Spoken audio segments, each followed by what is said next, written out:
हमने जो ये प्रेस कॉन्फ्रेंस की है वो इसलिए की है कि जो पब्लिक यूनिवर्सिटीज बिल जेके पब्लिक यूनिवर्सिटीज बिल 2022 आया है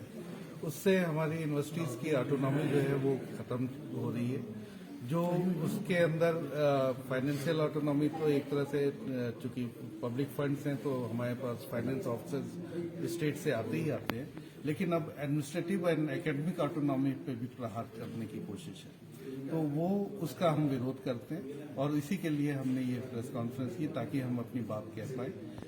एलजी साहब ने अभी कुछ दिन पहले हमें कहा था, एक मंच से कहा था कि वो इस पे ओपन है और इस पे डिस्कशन कर सकते हैं। हम उम्मीद करते हैं कि जल्द ही जल्द हमसे सुना जाएगा, हमारी बातें सुनी जाएंगी और इस बिल में जो भी कमियां हैं, क्योंकि इस बिल की कोई जरूरत नहीं है, इसलिए नहीं है कि हर एक यूनिवर्सिटी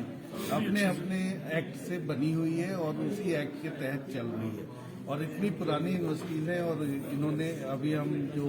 जम्मू यूनिवर्सिटी या कश्मीर यूनिवर्सिटी इनकी बात करें तो हम टॉप 75 में से और इंडिया की टॉप 75 यूनिवर्सिटीज में से हैं और हम लगातार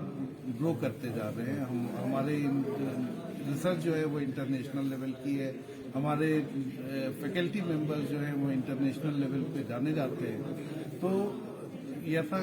क्या है कि नया बिल लाने की जरूरत पड़े, तो इसी अगर कोई कमी है कहीं पे ट्रांसपेरेंसी चाहिए तो निश्चित रूप से इन एक्ट को और मॉडिफाई किया जा सकता है और उसी में